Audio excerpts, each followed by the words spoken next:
La palabra a la asambleísta Elizabeth Cabezas.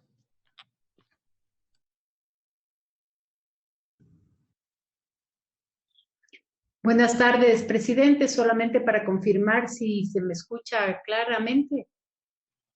Se le escucha, asambleísta. Gracias, presidente. Buenas tardes, buenos días con todos los señores asambleístas, con todos los ecuatorianos. Un saludo cordial y cariñoso a todos quienes están trabajando fuertemente para combatir esta pandemia.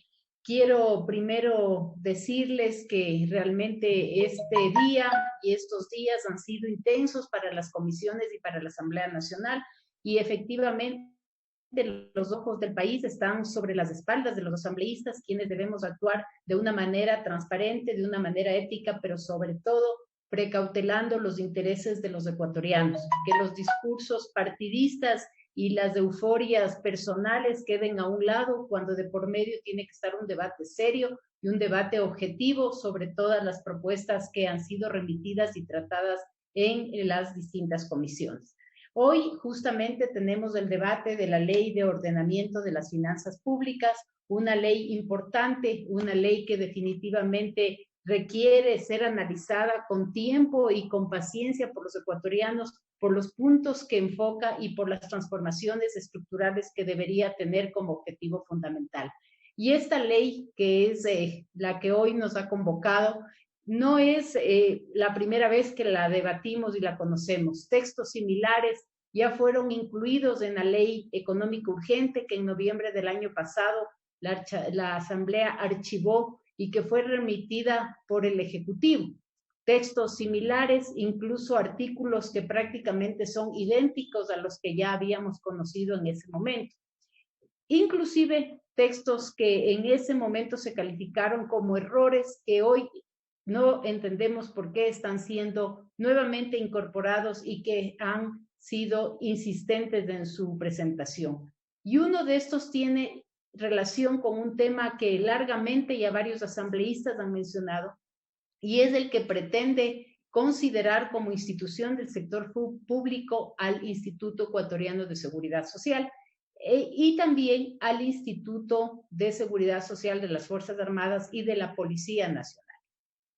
Temas que han sido ya corregidos, lo cual nos da tranquilidad porque se ha debatido esto ampliamente y los textos nuevos están garantizando esa autonomía e independencia que estas instituciones deben tener. Pero también se incorpora el tema de las autonomías y se deja entrever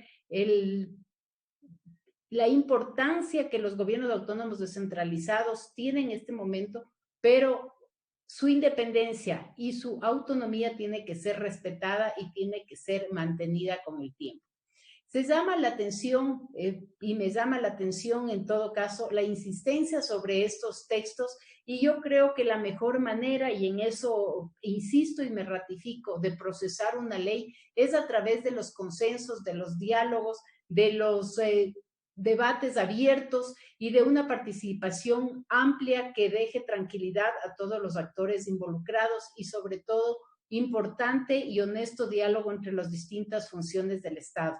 Una buena ley y una buena norma no puede ser procesada bajo la presión política ni los textos sorpresas que llegan a la Asamblea Nacional porque los resultados no siempre son los mejores. De hecho, del texto que se recibió al texto que hoy tenemos, hay cambios importantes, hay cambios relevantes y eso nos permite estar mucho más tranquilos sobre las decisiones y la votación que en un momento determinado deberemos asumir sobre los mismos.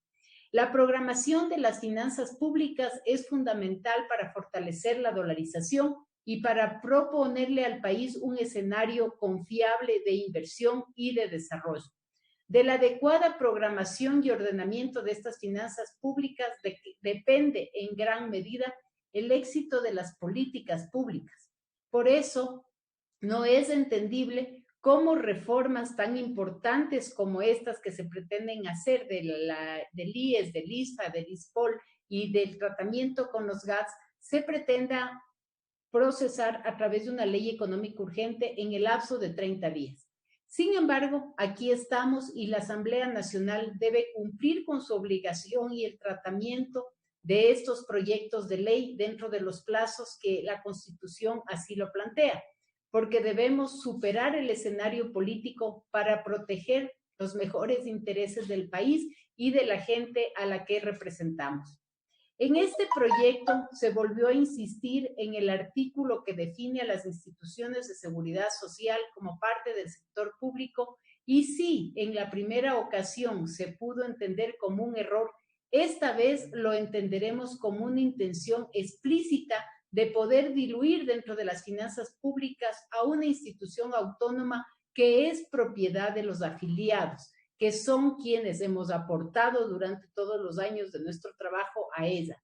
No, señores, esa no es la ruta para que el Instituto Ecuatoriano de Seguridad Social pueda cambiar. Afortunadamente, la comisión, como lo he dicho, ha corregido ese texto ya en el informe, lo cual nos da mayor tranquilidad.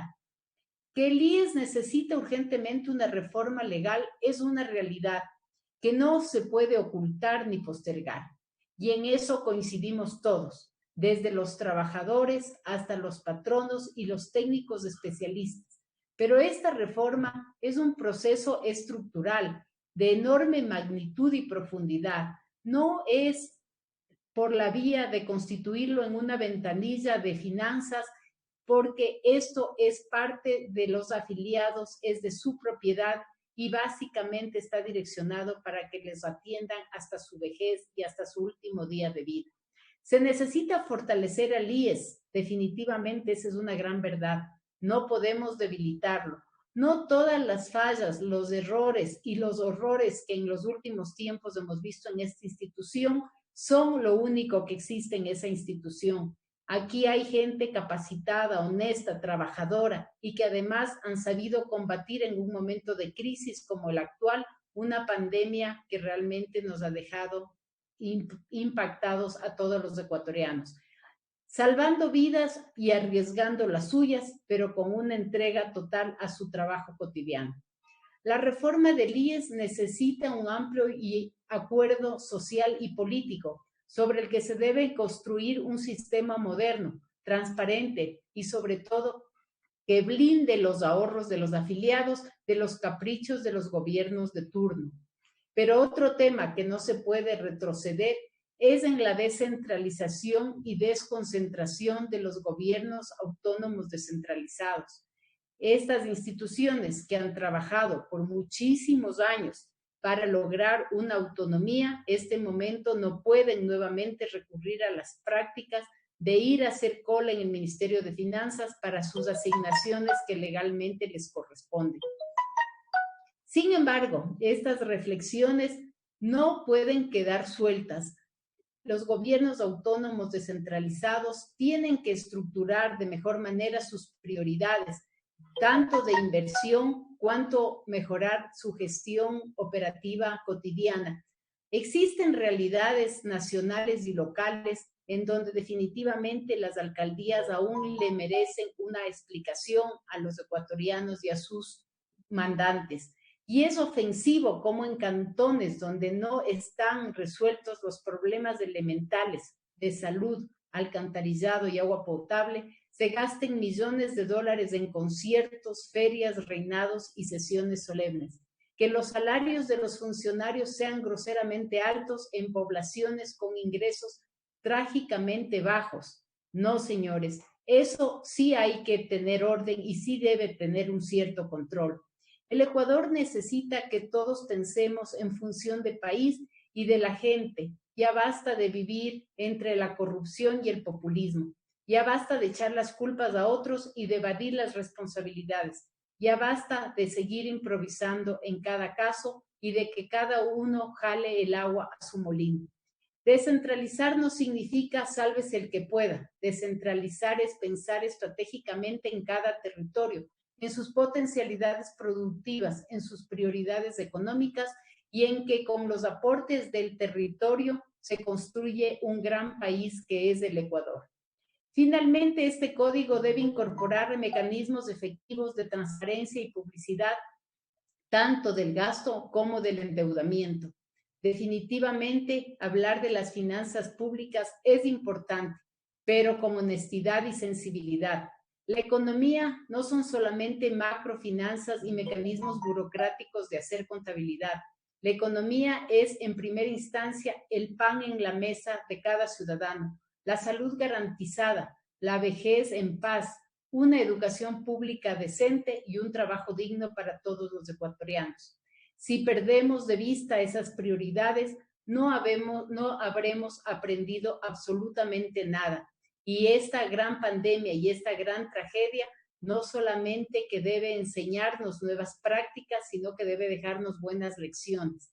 Yo realmente veo con mucho optimismo de que hoy logremos cambios en esos textos que realmente aporten para dar garantías, seguridad y estabilidad, sobre todo a estas instituciones que mediante esta ley se pretendían violentar, como son las instituciones de seguridad social y el respaldo para los gobiernos autónomos descentralizados que requieren, sí, orden, estructura, pero que necesitan autonomía e independencia para su gestión.